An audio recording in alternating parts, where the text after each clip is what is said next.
Gospel reading is John 11, 38 to 44. Jesus was still angry as he arrived at the tomb, a cave with a stone rolled across its entrance. Roll the stone aside, Jesus told them. But Martha, the dead man's sister, protested, Lord, he has been dead for 4 days. The smell will be terrible. Jesus responded, I didn't tell you that you would see God's glory if you believe. So he rolled the stone aside. Then Jesus looked up to heaven and said, Father, thank you for hearing me. You always hear me, but I said it out loud for the sake of all these people standing here, so that they will believe you sent me. Then Jesus shouted, Lazarus, come out. And the dead man came out, his hands and feet bound in grave clothes, his face wrapped in a headcloth. Jesus told them, unwrap him and let him go. This is the word of the Lord. Thanks be to God. Thank you.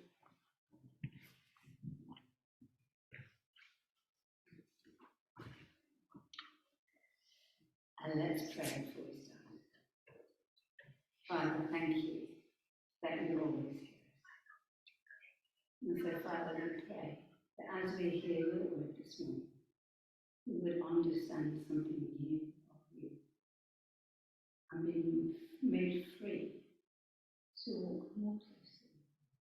Amen. We're in John 11. Hooray! That means we've done all the way through from 1 to 11. We're halfway there through the story of John. Last week, Steve said, what have we covered? And we all sat feeling a bit hot, not remembering. I don't know if you remember. So I thought I'd start today by going one after the other. What have we covered so far in the 11 chapters of John? In the beginning, the Word gave life to everything that was created. And then we did the wedding at Cana. Water was turned into wine. The first time he revealed his glory. And then Jesus cleared the temple, and his thing was, I am the temple.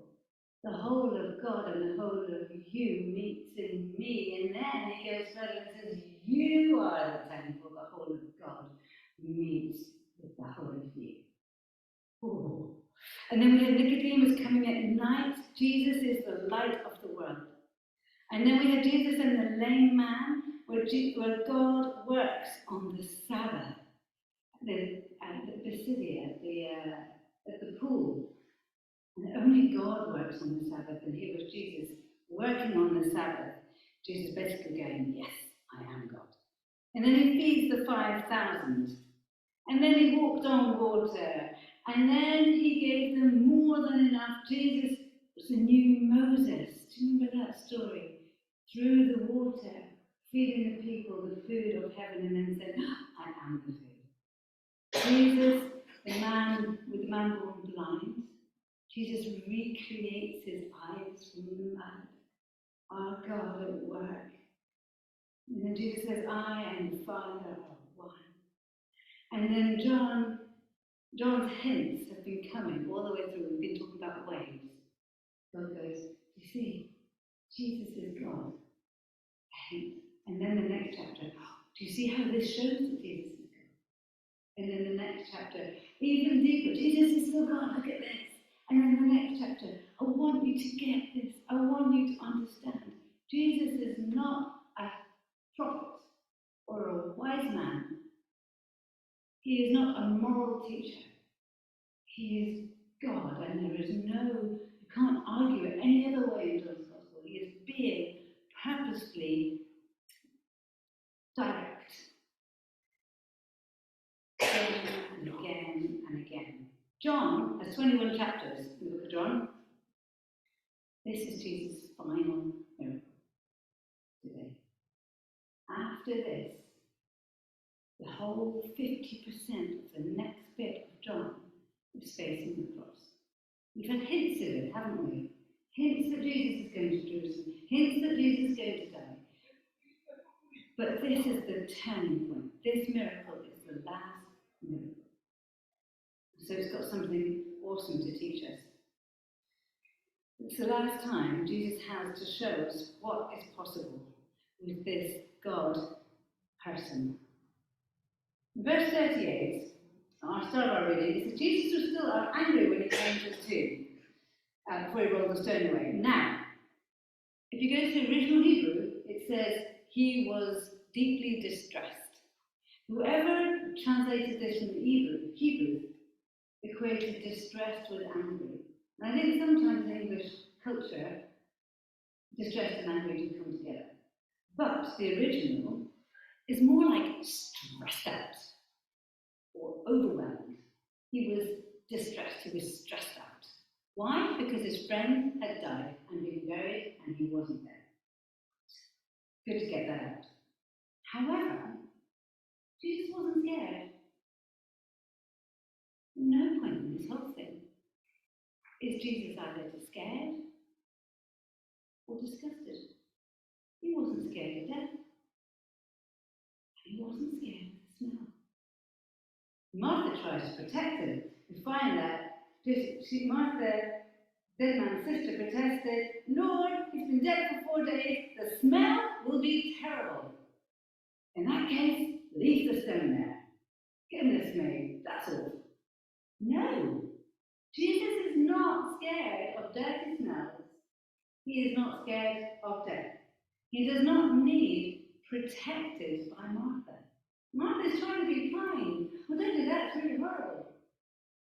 Jesus does not need protected. We often protect others from the bad smell that's come before in our lives.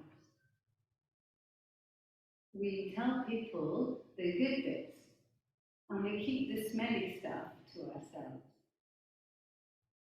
And that's fine, because some people need protecting. But Jesus does not need protecting. He is not scared by the dirty smell that Martha is trying to protect him from. Sometimes we judge one another over our experiences, and we're worried that our experience will scare other people. What if they knew that I've been through that? What if they knew that I dealt with this? What if they knew? Jesus cares so deeply that he doesn't care. We bring all our past to Jesus. We bring all our cares to Jesus. We bring all the dirty smell that we have trapped behind the tomb and we try not to look at. Where do we bring in? Jesus. Is he scared? No. Is he disgusted? No. And we're going to find out later. Does he leave it there? No. We cover our hearts. Jesus says, roll the stone away. Nothing is too smelly for me. So I'm leaving the point because I think it's really important. Often we think that when we are right with God, God will do X, Y, Z. Or when we are good enough, we will come to church and mix with other people who are good enough, and then it will be fine. And we see in this story, Jesus says, no, roll the stone away and let me see your smelly stuff. The stuff that you are hiding. Now, Martha had a conversation with Jesus before all of this happened, when she first met Jesus in verse 23. Martha said to Jesus, Lord, if only you'd been here, my brother would not have died. But even now I know that God will give you whatever you ask. But lovely faith. Jesus told her, your brother will rise again. Jesus already knew. He told Martha, I'm going to raise you from the dead. Martha says, yes, he will raise you. Everyone raises on the last day. And Jesus told her, I am the resurrection and the life. Anyone who believes in me will live even after dying. Anyone who lives in me and believes in me will never die. Do you believe this, Martha? Yes, Lord. I believe.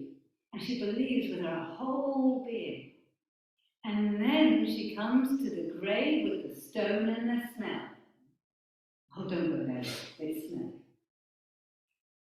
Martha believes, but when she's faced with a stink, when she's faced with the real life smell that she finds herself in, it's hard. It's really hard to keep that focused faith. Because all of a sudden you are surrounded by the depth of life. And it's hard. Even in this situation, is Jesus still Lord? Even in this situation, is Jesus still Lord? Even when the stink is unbearable and I'm embarrassed by it, is Jesus still Lord? Do his promises still hold? What does Jesus do? He looks up. Where do we find our clarity? Where do you find your clarity? When you have your faith in one hand and real life in the other hand, real life. When you have your faith in one hand and your situation in the other hand. Sometimes the two feel like this. And the worse this gets, the further away our theology, our thoughts, our high thoughts and our ideas, they seem to go. And you have this awful place where you are separated.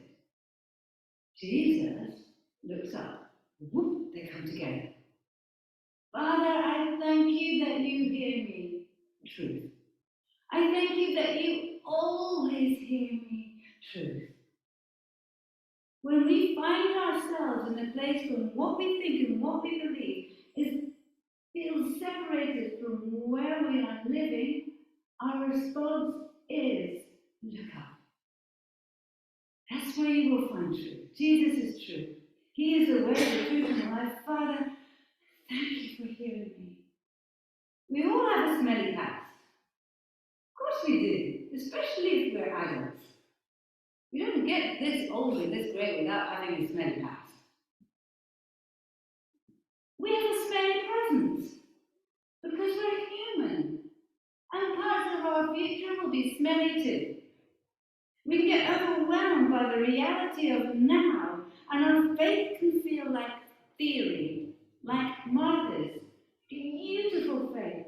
When it hit the smelly grave, it seems to disintegrate slightly and become more practical. The cup.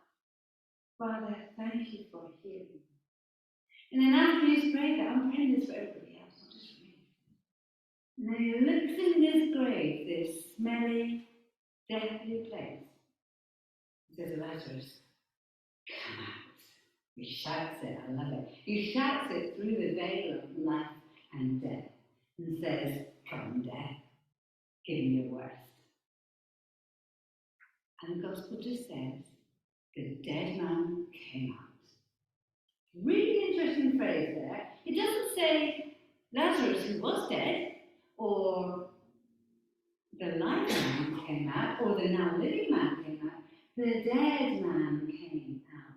The person who came out of that grave had his head wrapped up, his hands and his feet wrapped up. He looked like a dead man walking. Death does not have the final say, even when you can see it and you can smell it. Death does not get the final say here. Some of us have come to Christ, all of us have come to Christ at some point, or on our journey there, and there's a bit where you've made your decision. There's a bit where Jesus has called Lazarus out, and Lazarus has taken his breath. And he walks, but he's still wrapped up in his old way of thinking and his old way of doing things that don't give him life. We need to understand the new now. The new now when Jesus is Lord, when death has no final say. And sometimes we need friends for that. We need friends to unwrap, to say, oh, look, you can't use your hand properly. Let me unwrap it for you. Oh, look, you're not seeing this properly. Let me unwrap this with you.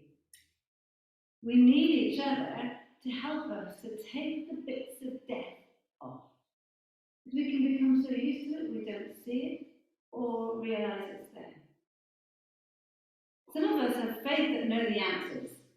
We absolutely know the answers. But when the smell of death comes, we need to look up. If you find a space where your faith does not meet the life you are living, which is all of us, quite frankly, we have to look up. Because that's where we find our truth. Father, I thank you that you hear me. I thank you that you always hear me. So today I want to help us to pray. I want you to spend some time. Are you standing outside the grave, but still wrapped in grave clothes? In which case, I think we need a ministry team to help us to pray. If you would like to be part of that ministry team, I'm at the end. We need to make sure we are as mixed as we are a congregation. And let's help each other unwrap those clothes. But we're going to pray because we need help. Because our daily living does not always match the promises we find in the Bible. We live on earth, they're not in heaven. So the promises are there, they're not going away, and they are true, and we will see them. But sometimes we don't see them today. And we need help to look up. To find our faith goes from theory to live. To find Jesus in us and with us wherever we are. So we are going to stand now, if you're able. And I'm going to give Holy Spirit some time to speak to you. Some time to fill you. And some time to help us to match our theory and our practice.